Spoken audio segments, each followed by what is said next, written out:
Mamma mia Carmen, e che resto piatto, casarecce con salsicce, crema di pomodorini e stracciati di bufala.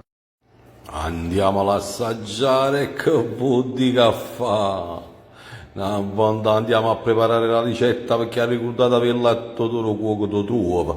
Incominciamo a tagliare 150 grammi di pomodorini a metà e andiamolo a mettere in un frullatore insieme al basilico, un pizzico di sale, olio extravergine d'oliva e facciamo la nostra cremina di pomodorini.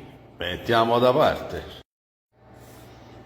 A questo punto andiamo a prendere due salsicce, priviamole della loro pelle e due e le andiamo a sbriciolare.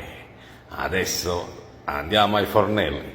Saltapasta, olio extravergine di oliva e mettiamo a friggere e cuocere le nostre salsicce. Appena saranno pronte aggiungiamo la nostra cremina che facciamo cuocere per 10-15 minuti. Appena sarà pronta la pasta, 3 mestoli di acqua di cottura.